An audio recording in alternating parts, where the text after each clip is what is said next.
Famous ആയിട്ടുള്ള American poet Robert ഫ്രോസ്റ്റിൻ്റെ mending വാൾ, മതിൽ നന്നാക്കൽ, അതാണ് നമ്മൾ പഠിക്കാൻ പോകുന്നത്. അമേരിക്കയിലെ ഏറ്റവും പ്രശസ്തനായ കവികളിൽ ഒരാളാണ് റോബർട്ട് ഫ്രോസ്റ്റ്. വില്യം വേഴ്സ്വർത്തിനെ പോലെ പ്രകൃതിയെ ആരാധിക്കുന്ന ഒരു കവിയാണ് അദ്ദേഹം. പ്രകൃതിയിൽ ദൈവത്തിൻ്റെ സാന്നിധ്യം അദ്ദേഹത്തിന് ഫീൽ ചെയ്യുന്നു. അദ്ദേഹത്തിൻ്റെ മറ്റ് പ്രധാനപ്പെട്ട 2 കവിതകളുണ്ട്. Stopping by woods on a snowy evening, മഞ്ഞ് വീഴുന്ന ഒരു വൈകുന്നേരം അദ്ദേഹം യാത്രയിലാണ്. ആ യാത്രക്കിടയിൽ ഒരു കുതിരവണ്ടിയിൽ യാത്ര ചെയ്യുന്നതിനിടയിൽ അദ്ദേഹം വഴിവക്കിലുള്ള ഒരു വനം കണ്ടിട്ട് അതിൻ്റെ ഭംഗി ആസ്വദിക്കാനായിട്ട് ആ കുതിരവണ്ടിയിൽ നിന്ന് താഴേക്കിറങ്ങും. Whose suits these are, I think I know. His house is in the village though. He will not see me stopping here, fill up with snow. ഇത് ആരുടെ വനമാണെന്ന് എനിക്കറിയില്ല. അയാളുടെ വീട്, ഈ വനത്തിൻ്റെ ഉടമസ്ഥൻ്റെ വീട് അങ്ങ് വിദൂരത്തേതോ ഗ്രാമത്തിലാണ്. ഞാനിവിടെ നിന്നുകൊണ്ട് ഈ വനത്തിൻ്റെ ഭംഗി ആസ്വദിക്കുന്നത് അയാൾ അറിയില്ല. അയാൾ എന്നെ ശല്യപ്പെടുത്താൻ വരില്ല. My horse will find it queer to stop here without a farm house near. പക്ഷേ എൻ്റെ കുതിരയ്ക്ക് എന്നോട് തോന്നും, ഇവൻ എന്തൊരു വിഡ്ഢിയാണ്, ഇവിടെ യാതൊരു വക സൗകര്യങ്ങളും ഇല്ലാത്ത ഒരു സ്ഥലത്ത് വന്നിട്ട് ഇവൻ കാഴ്ച കണ്ടുകൊണ്ട് നിൽക്കുന്നു. അവന് യാത്ര പോകേണ്ടതാണ്, അതൊന്നും നോക്കാതെ അവൻ ഇങ്ങനെ കാഴ്ച കണ്ട് ആസ്വദിക്കുന്നു. അത് കാണുമ്പോൾ കുതിരയ്ക്ക് തന്നെ എന്നോട് ചോദിക്കുന്നതാണ്, ഞാനൊരു വിഡ്ഢിയാണല്ലോ എന്ന് എന്നോട് ചോദിക്കുന്നു. ഇതിലെ ഏറ്റവും പ്രധാനപ്പെട്ട വരികൾ, Woods are lovely, dark and deep, but I have promises to keep and miles to go before I sleep. Kanam, വശ്യം, ഗാഠം, ഇരുണ്ടത്. പക്ഷേ എനിക്കിനിയും പോയേ പറ്റൂ, ഒരുപാട് കാലം പോയേ പറ്റൂ. കടമയും കടപ്പാടും പുറകിന് വിളിക്കുമ്പോൾ എനിക്കിനിയും പോയേ പറ്റൂ, ഒരുപാട് കാലം പോയേ പറ്റൂ. നമ്മുടെ ഏറ്റവും പ്രശസ്തനായ നമ്മുടെ ഒന്നാമത്തെ പ്രധാനമന്ത്രി ജവഹർലാൽ നെഹ്റു അദ്ദേഹത്തിൻ്റെ പുകയിൽ എപ്പോഴും സൂക്ഷിച്ചിരുന്ന വരികളാണ്. Woods are lovely, dark and deep, but I have promises to keep and miles to go before. എനിക്ക് എൻ്റെ രാജ്യത്തോട് പ്രതിബദ്ധതയുണ്ട്, എനിക്ക് എൻ്റെ കുടുംബത്തോട് പ്രതിബദ്ധതയുണ്ട്. എനിക്ക് പോയേ പറ്റൂ, ഒരുപാട് കാലം പോയേ പറ്റൂ. എനിക്കിവിടെ വനത്തിൻ്റെ ഭംഗി കണ്ടുകൊണ്ട് നിൽക്കാൻ പറ്റില്ല, എനിക്ക് എൻ്റെ പ്രോമിസസ് കീപ്പ് ചെയ്യേണ്ടതുണ്ട് എന്ന് പറഞ്ഞ് കവി യാത്ര തുടരുകയാണ്. വളരെ പ്രധാനപ്പെട്ട ഒരു കവിതയാണത്. അതുപോലെ വേറൊരു കവിതയുണ്ട്, റോഡ് നോട്ട് ടേക്കൺ. വളരെ ആത്മകഥാപരമായ ഒരു കവിതയാണ് റോഡ് നോട്ട് ടേക്കൺ, പോകാത്ത വഴി. അദ്ദേഹം, ഈ കവി റോബർട്ട് ഫ്രോസ്റ്റ് വനത്തിലൂടെ യാത്ര ചെയ്യുകയാണ്. അവിടെ ഒരിടത്ത് ചെല്ലുമ്പോൾ വഴി 2ആയിട്ട് പിരിയുന്നു. ഒന്ന് ആൾക്കാർ നടന്ന് പദം വന്ന വഴിയാണ്, മറ്റേത് ആരും നടക്കാത്ത വഴിയാണ്. കവി ഇങ്ങനെ നിൽക്കുകയാണ്, ഏത് വഴിയിലൂടെ പോകണമെന്ന് അറിയാതെ നിൽക്കുകയാണ്. അദ്ദേഹത്തിൻ്റെ ജീവിതത്തിലെ പ്രധാനപ്പെട്ട ഒരു അവസരമാണ്, ജീവിതത്തിലെ ഏത് ജോലി തിരഞ്ഞെടുക്കണമെന്ന് അദ്ദേഹം തീരുമാനിക്കുന്ന ഒരു സമയമാണ്. അതിന് 2 അർത്ഥമുണ്ട്. ഒന്ന് കവിയുടേതും ഒന്ന് അധ്യാപകൻ്റേതും. അധ്യാപകൻ്റെ വഴി എല്ലാവരും സഞ്ചരിച്ച് പദം വന്ന വഴിയാണ്. പക്ഷേ ഒരു കവിയുടെ വഴി എന്ന് പറഞ്ഞാൽ വളരെ കുറച്ച് പേരെ അതിലേ പോയിട്ടുള്ളൂ. കവി അവസാനം ഒരു തീരുമാനത്തിലെത്തും, ഞാൻ കവിയുടെ പാതയിലൂടെ സഞ്ചരിക്കാം, ആരും പോകാത്ത വഴികൾ.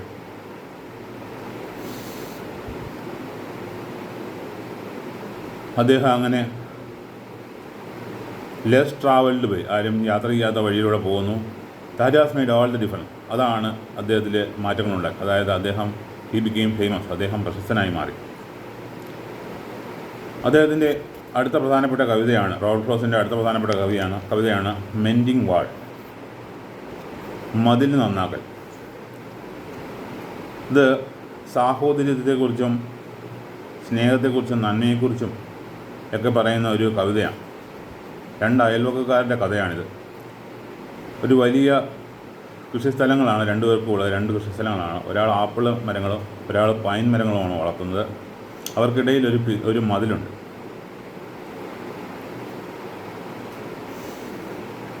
ഈ മതിലിൻ്റെ പ്രാധാന്യം എന്താണ്, ഈ മതിൽ ആവശ്യമുള്ളതാണോ, അതാണ് ഈ കവിതയിലൂടെ നമ്മൾ പറയാൻ ഉദ്ദേശിക്കുന്നത്. 2 പേരും 2 വ്യത്യസ്ത മരങ്ങളാണ് നട്ടു വളർത്തിയിരിക്കുന്നത്.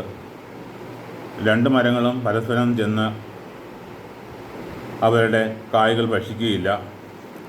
അവർക്ക് പശുക്കളോ ആടുകളോ ഒന്നുമില്ല. പരസ്പരം ഉപദ്രവമായിട്ട് യാതൊരു വസ്തുക്കളും ഇല്ലാത്ത അവസരത്തിൽ എന്തിനാണ് ഒരു മതിൽ എന്നാണ് കവി ചോദിക്കുന്നത്. കവിയുടെ ഫിലോസഫി അതാണ്. ഒരു മതിലിൻ്റെ ആവശ്യകത അവിടെ ഇല്ല എന്നാണ് കവി പറഞ്ഞു വരുന്നത്. പക്ഷേ അദ്ദേഹത്തിൻ്റെ സുഹൃത്ത് അച്ഛൻ പറഞ്ഞ വാക്കുകളിൽ എപ്പോഴും അടിയുറച്ച് വിശ്വസിക്കുന്നു. അയാൾ ഒരു ഇരുണ്ട യുഗത്തിലാണ് കഴിയുന്നത്. അയാൾക്ക് വേറൊന്നുമില്ല. എപ്പോഴും അച്ഛൻ പറഞ്ഞ ആ വാക്ക് തുറന്നുകൊണ്ടേയിരിക്കുകയാണ്.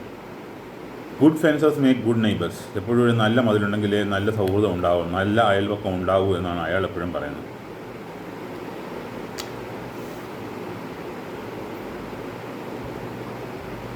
നമുക്ക് കവിതയിലേക്ക് കിടക്കാം. Something there is that doesn't love a wall, that sense A frozen ground cell under it. എന്തോ ഒന്നുണ്ട്, എന്താണെന്ന് അറിയില്ല, അതിന് ഈ മതിൽ തീരെ താല്പര്യമില്ല.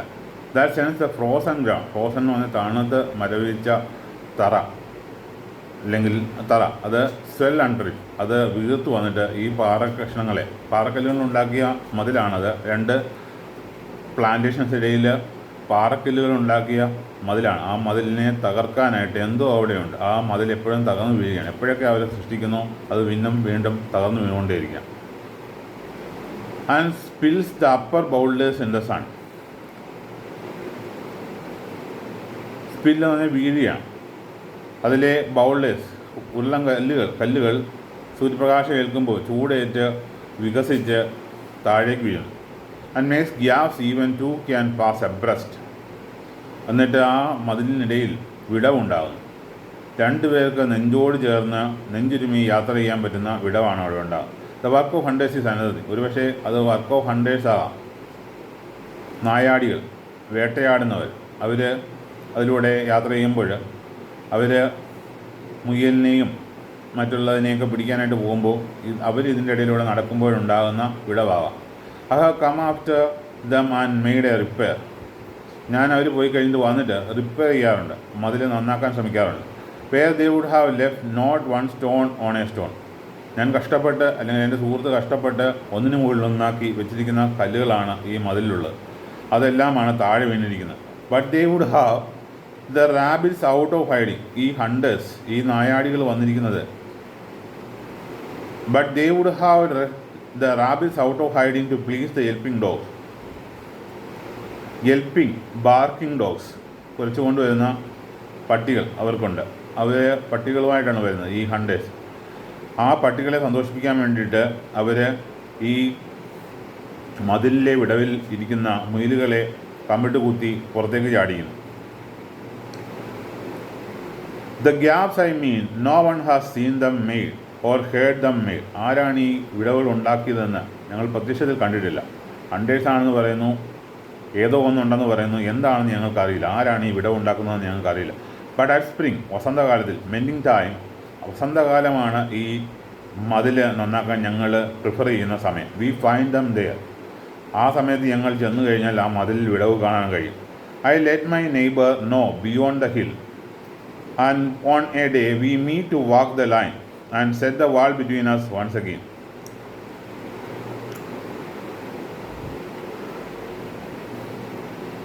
I let my neighbour know beyond the hill. Beyond, അപ്പുറത്തായിട്ട്, ആ കുന്നിൻ്റെ അപ്പുറത്തായിട്ടാണ് എൻ്റെ നെയ്ബർ, എൻ്റെ അയൽക്കാരൻ്റെ വീട്. ഈ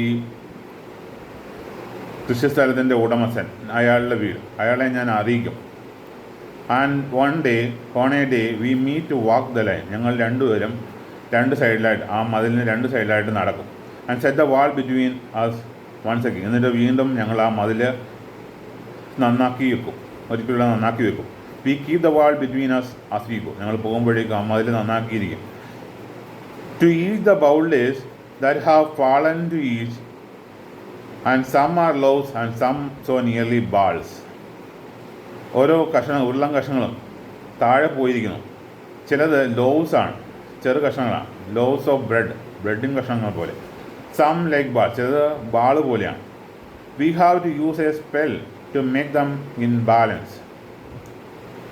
ഈ കല്ലുകളെ ബാലൻസ് ചെയ്ത് നിർത്താൻ ഞങ്ങൾക്കൊരു സ്പെല്ല് ഉപയോഗിക്കേണ്ടി വരും, ഒരു മന്ത്രം അല്ലെങ്കിൽ ഇന്ദ്രജാലം ഉപയോഗിക്കേണ്ടി വരും, മാന്ത്രികം ഉപയോഗിക്കേണ്ടി വരും. Stay where you are until our backs are turn. ഞങ്ങൾ ഓരോ കല്ലും അവിടെ വെച്ച് കഴിഞ്ഞിട്ട് ഞങ്ങൾ ആ കല്ലിനോട് പറയും stay where you are until our backs are turn. ഞങ്ങൾ തിരിച്ചു പോകുന്നവരെങ്കിലും നിങ്ങൾ അവിടെ തന്നെ ഇരിക്കണം. കുട്ടികളോ ഉപദേശിക്കുന്ന പോലെ ആ കല്ലിനോട് പറയുകയാണ്. We wear our fingers rough with handling them. ഈ പാറക്കല്ലുകൾ എടുത്ത് ഞങ്ങളുടെ കയ്യിലെല്ലാം പരുക്കനായി മാറി. Oh just another kind of outdoor game. ഇത് ഒരു ഔട്ട്ഡോർ കളി പോലെയാണ്. One on a side it comes to little more there where it is we do not need the wall. ഞങ്ങളെ സംബന്ധിച്ചിടത്തോളം ഇവിടെ ഒരു ഭിത്തിയുടെ ആവശ്യമില്ല. കവി അതാണ് പറയാം, കവിയുടെ ഫിലോസഫി അതാണ്. ഞങ്ങൾക്ക് ഒരു ഭിത്തിയുടെ ആവശ്യമില്ല. He's all pine and I am apple orchard. അയാളുടേത് പൈൻ മരങ്ങളാണ്, എൻ്റേത് ആപ്പിളുമാണ്. My apple trees will never get across and ഈ the cones under his pines. I tell him. ഞാൻ എപ്പോഴും അയാളോട് പറയുന്നൊരു കാര്യമുണ്ട്, എൻ്റെ ആപ്പിൾ മരങ്ങൾ ചരിഞ്ഞു വന്നിട്ട് നിങ്ങളുടെ കോൺ ഭക്ഷിക്കുകയില്ല. He only says good fences make good neighbours. അപ്പോൾ എല്ലാം അദ്ദേഹത്തിന് ഒരു തത്ത പറയുന്ന പോലെ ഉള്ള രീതിയാണ് എപ്പോഴും അദ്ദേഹം പറയുന്നത്. എപ്പോഴും പറയുന്നത് ഇതാണ്, good fences make good neighbours. നല്ല മതിലുണ്ടെങ്കിലേ നല്ല അയൽപക്കമുണ്ടാവും. Spring is the mischief in me and I wonder if I could put a notion in his head why do we make good neighbours isn't it where there are cows but here there are no cows. വസന്തകാലം എന്നിൽ കുസൃതി ജനിപ്പിക്കും. ഞാൻ അതിശയപ്പെടാറുണ്ട്. If I could put a notion in his head. അയാളുടെ ഉള്ളിൽ ഒരു ചിന്താധാര ഉണ്ടാക്കാൻ ഞാൻ ശ്രമിക്കാറുണ്ട്. Y do we make good neighbours. നമ്മൾ എന്തിനാണ് നല്ല സുഹൃത്തുക്കളായിട്ടിരിക്കേണ്ടത്, നല്ല അയൽവക്കക്കാരായിരിക്കേണ്ടത്? നമുക്കിടയിൽ ഒരു വഴക്കുണ്ടാകേണ്ട അവസ്ഥ എന്താണ് ഇവിടെ നിലനിൽക്കുന്നത്? Isn't it where there are cows but here there are no cows. ഞങ്ങൾക്ക് സ്വന്തമായിട്ട് പശുക്കളില്ല, ഞങ്ങളൊരു പെറ്റ്സിനെയും വളർത്തുന്നില്ല. പശുക്കളുണ്ടെങ്കിൽ മേയാൻ പോയി കഴിഞ്ഞാൽ അത് മതിലിന് ഇവിടെ ഉണ്ടാക്കും, അടുത്ത ആളുടെ കൃഷിസ്ഥലത്ത് ചെന്നിട്ട് അത് നശിപ്പിക്കും. അങ്ങനെ പശുക്കളെ ഞങ്ങൾ രണ്ടുപേരും വളർത്തുന്നില്ല. Before I build a wall I would ask to know what I was walling in or walling out. എന്താണ് ഞാൻ എൻ്റെ ഭിത്തിക്കുള്ളിൽ സൂക്ഷിക്കേണ്ടത്, എന്താണ് ഭിത്തിക്ക് വെളിയിലേക്ക് ഞാൻ ഉപേക്ഷിക്കേണ്ടത്? And to whom I was like to give offence. എന്തൊക്കെയാണ് ഞാൻ എതിർത്ത് പുറത്താക്കേണ്ടത്? Something there is that doesn't love a wall that wants it down. എന്തോ ഒന്നുണ്ട്, എന്താണെന്ന് എനിക്കറിയില്ല. ഇപ്പം ഇത്രയും കാലമായിട്ട് എനിക്ക് കണ്ടെത്താൻ കഴിഞ്ഞിട്ടില്ലാത്തൊരു കാര്യമാണ്. എന്തോ ഒരു പ്രകൃതിശക്തിയുണ്ട്. That doesn't love a wall. അതിന് ഭിത്തിയെ അല്ലെങ്കിൽ മതിലിനെ താല്പര്യമില്ല, അത് ഈ മതിലിനെ താർക്കുന്നു. I could say else to him. അത് ആത്മാക്കളാണെന്ന് ഞാൻ എൻ്റെ സുഹൃത്തിനോട് പറഞ്ഞു. But it is not else exactly. പക്ഷേ അങ്ങനെ ആത്മാക്കളൊന്നുമില്ല. And I would rather he said it for himself. അങ്ങനെ ആത്മാക്കളൊന്നും ഇല്ല എന്ന് എൻ്റെ സുഹൃത്തിനും അറിയാം.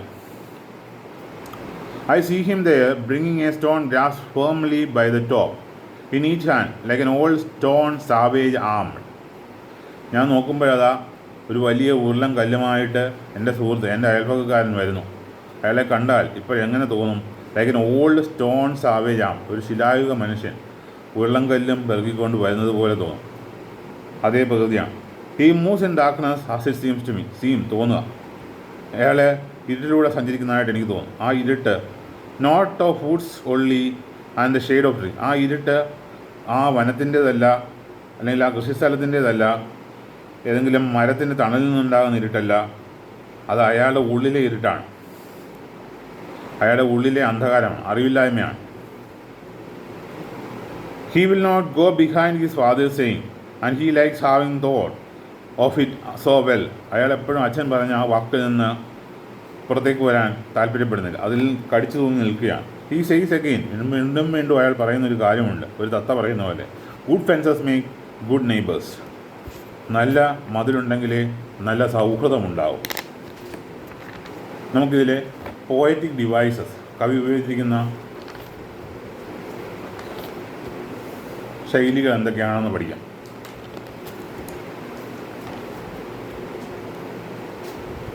ഒന്നാമതായിട്ട് സിമ്പലാണ് ഉപയോഗിച്ചിരിക്കുന്നത്. സിമ്പൽ,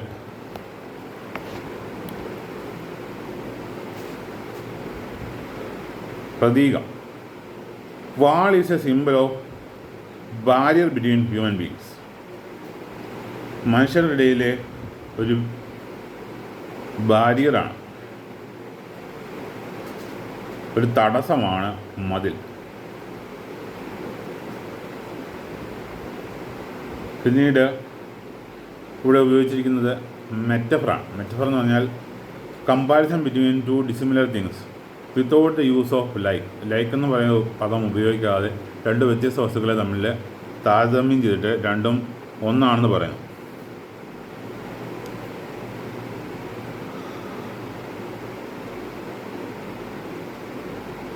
വാൾ, ഭിത്തി, ഇതിൽ ഉപയോഗിച്ചിരിക്കുന്നത് shows a division between poet and the neighbour till the end of the poem. അത് മെറ്റഫറാണ്.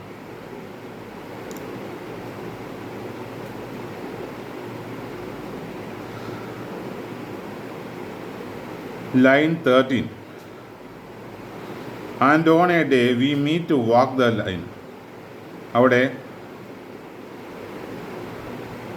Line stands for the wall. അവിടെ മെറ്റഫറാണ് ഉപയോഗിച്ചിരിക്കുന്നത്. Line 17. And some are loaves and some nearly balls. പാറക്കല്ലുകളിലെ ലോവ്സ് ഓഫ് ബ്രെഡുമായിട്ടും ബാളുമായിട്ടും കമ്പയർ ചെയ്തിരിക്കുന്നു. അവിടെയും മെറ്റഫറാണ് ഉപയോഗിച്ചിരിക്കുന്നത്.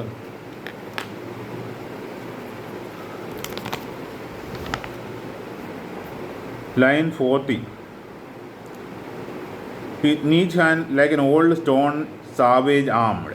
ലൈക്ക് എന്ന് പറയുന്ന വാക്കാണ് ഉപയോഗിച്ചിരിക്കുന്നത്. പോലെ എന്ന് പറയുന്നത് സിമിലിക്ക് വേണ്ടിയിട്ട് നമ്മൾ ഉപയോഗിക്കുന്ന വാക്കാണ് like. My love is A red rose. എൻ്റെ പ്രേമം ഒരു റോസാപുഷ്പം പോലെയാണ്, റോസാപുഷ്പമാണ്. അവിടെ മെറ്റഫറാണ്. രണ്ട് ഡിസിമിലർ തിങ്സിനെ കമ്പയർ ചെയ്തിരിക്കുന്നത്, രണ്ടും തുല്യമാണെന്ന് പറയുന്നത്. അവിടെ ലൈക്ക് എന്ന് പറയുന്ന പദം ഉപയോഗിക്കുന്നില്ല. അടുത്തത് my love is like A red rose. എൻ്റെ പ്രേമം ഒരു റോസാപുഷ്പം പോലെയാണ്. അവിടെ പോലെ എന്ന വാക്ക് ഉപയോഗിക്കുന്നു. അത് സിമിലിയാണ്. Comparison between two dissimilar things with the use of like. Like an old stone savage arm. ഒരു ശിലായുഗ മനുഷ്യനെ പോലെ അദ്ദേഹം കാണപ്പെട്ടു. ആര് കാണപ്പെട്ടു? എൻ്റെ അയൽവക്കക്കാരൻ ഉരുളം കല്ലും പിടിച്ച് നിൽക്കുമ്പോൾ കവി അയാളെ ഒരു ശിലായുഗ മനുഷ്യനുമായിട്ട് താരതമ്യം ചെയ്യുന്നു. അവിടെ സിമിലിയാണ് ഉപയോഗിച്ചിരിക്കുന്നത്. പിന്നീട് line 19. Stay where you are until our backs are turn. പാറക്കല്ലുകൾ ചേർത്ത് വച്ചിട്ട് ആ മതിൽ സൃഷ്ടിച്ചിട്ട് അവർ പോകുമ്പോൾ പാറക്കല്ലുകൾ ഉരുണ്ട് വീഴാൻ ശ്രമിക്കുമ്പോൾ അവർ ആ പാറക്കല്ലുകൾ പറയുന്നതാണ് stay where you are until our backs are turn. ഞങ്ങൾ പോകുന്നവരെങ്കിലും അടങ്ങി ഒതുങ്ങി അവിടെ നിൽക്കടാ, താഴെ വീഴാതിരിക്കൂ. അത് കുട്ടികളെ ഉപദേശിക്കുന്നത് പോലെയാണ്. അത് പെഴ്സോണിഫിക്കേഷനാണ്. Attribute human qualities to inanimate objects. ജീവനില്ലാത്ത വസ്തുക്കൾക്ക് മനുഷ്യൻ്റെ ഗുണം നൽകിയിരിക്കുന്നു.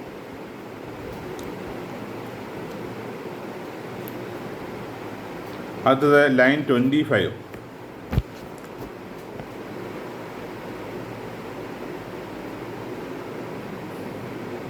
My apple trees will never get across and eat the cones under his pines I tell him. എൻ്റെ ആപ്പിൾ മരങ്ങൾ ഒരിക്കലും ചരിഞ്ഞ് വന്നിട്ട് നിങ്ങളുടെ പൈൻ ഭക്ഷിക്കില്ലെന്ന് ഞാൻ പറയുന്നു. അതും മനുഷ്യൻ്റെ ഗുണം ആപ്പിൾ മരത്തിന് കൊടുത്തിരിക്കുന്നു. അതും പെഴ്സോണിഫിക്കേഷനാണ്.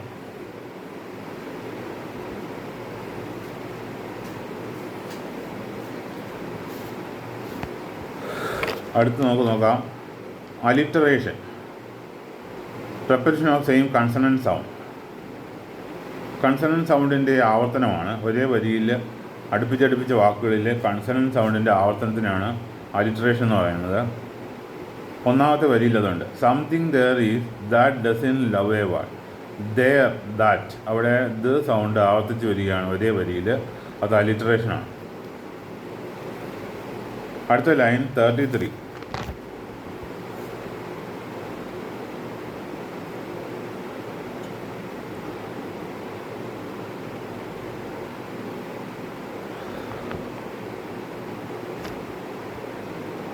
What I was walling in or walling out. അവിടെ വേഴ്സ് ഉണ്ട്. വാട്ട് വാസിൻ്റെ വാൾ, വാസ്, വാളിങ്ങിൻ്റെ വാ, വാളിങ് ഔട്ടിൻ്റെ വോ, അവിടെയെല്ലാം വ് സൗണ്ട് ആവർത്തിച്ച് വരുന്നു ഒരേ വരിയിൽ തന്നെ. അത് അലിറ്ററേഷൻ ഉദാഹരണമാണ്. അടുത്തതാണ് assonance, repetition of same vowel sound. Vowels AEIOU, vowel sound അടുത്തടുത്ത വാക്കുകളിൽ ഒരേ വവൽ സൗണ്ട് ആവർത്തിച്ച് വരുന്നതിനാണ് അസോണൻസ് എന്ന് പറയുന്നത്. വരി 7, line number 7. Where they would have left not one stone on a stone. O sound അടുത്തടുത്ത വാക്കുകളിൽ ആവർത്തിച്ച് വരുന്നതാണ്. Not one stone on a stone, O എന്ന് പറയുന്ന ശബ്ദം ആവർത്തിച്ച് വരുന്നു. അത് അസോണൻസിന് ഉദാഹരണമാണ്. പിന്നീട് line 33. What I was walling in or walling out, അവിടെയും what I was walling out, അവിടെയെല്ലാം ഓ സൗണ്ട് ആവർത്തിച്ച് വരുന്നുണ്ട്, ഓ ശബ്ദം ആവർത്തിച്ച് വരുന്നു. ഇത് അസോണൻസിന് ഉദാഹരണമാണ്.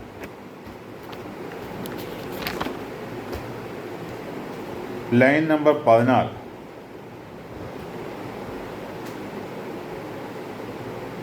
Teach the bowlers that have fallen to each. The line begins with the to each and ends with the to each. അത് പാരലലിസമാണ്, പാരലലിസം. അടുത്തത് line 18. We have to use a spell to make them balance. ഈ ഉരുളൻ കല്ലുകളെ ആ മതിലിൽ ഒതുക്കി നിർത്താൻ ഞങ്ങൾ എന്തെങ്കിലും ഇന്ദ്രജാലം ഉപയോഗിക്കേണ്ടി വരും, മാജിക്ക് ഉപയോഗിക്കേണ്ടി വരും. അത് എക്സാജറേഷനാണ്.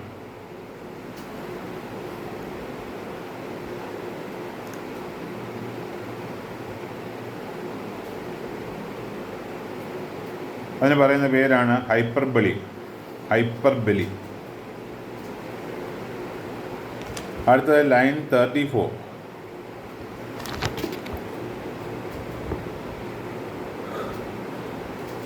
And to whom I was like to give offence.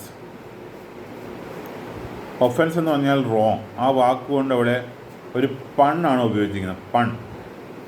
പണ്ണെന്ന് പറഞ്ഞാൽ A play with words which give different meaning. അവിടെ ഒഫൻസിന് റോങ് എന്നൊരു അർത്ഥമുണ്ട്. അതിനെ തന്നെ നമ്മൾ സ്പെല്ല് ചെയ്യുന്നത് ഓഫ് എന്നും ഫെൻസ് എന്നും ആക്കി കഴിഞ്ഞാൽ, ഒഫൻസിനെ സ്പ്ലിറ്റ് ചെയ്തിട്ട് ഓഫ് പ്ലസ് ഫെൻസ് എന്നാക്കി കഴിഞ്ഞാൽ അർത്ഥം മാറും. അതാണ് പൺ.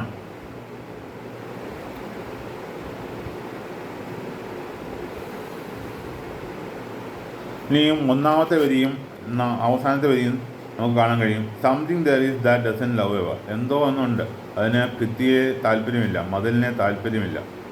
അതുപോലെ തന്നെ അവസാനത്തെ വരി he says again good fences make good neighbours. രണ്ടിലും രണ്ട് അർത്ഥങ്ങളാണ്, കോൺട്രാസ്റ്റിംഗ് അർത്ഥങ്ങളാണ് പറഞ്ഞിരിക്കുന്നത്. രണ്ട് വിപരീത അർത്ഥങ്ങളാണ് പറഞ്ഞിരിക്കുന്നത്. അത് പാരഡോക്സ് ആണ്, വിപരീത അർത്ഥങ്ങളാണ് പറയുന്നത്. കോൺട്രാസ്റ്റിംഗ് ഫിലോസഫീസ്, അതാണ് രണ്ട് വരികളിലും പറഞ്ഞിരിക്കുന്നത്. അടുത്തത് റെട്ടറിക്കൽ ക്വസ്റ്റ്യൻസ്.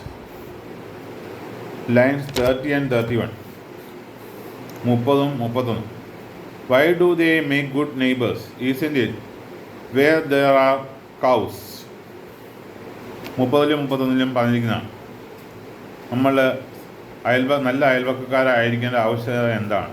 നമ്മൾ പശുക്കളെ വളർത്തുന്നില്ലല്ലോ, നമ്മളുടെ ഇടയിൽ ഒരു പ്രശ്നം ഉണ്ടാക്കുന്ന ഒന്നും ഇല്ലല്ലോ. എന്നിട്ടും പിന്നെ നമ്മൾ മതിൽ എന്തിന് നിർമ്മിക്കുന്നു, അല്ലെങ്കിൽ എന്തിന് നമ്മൾ അതിനു വേണ്ടിയിട്ട് പ്രയത്നിക്കുന്നു?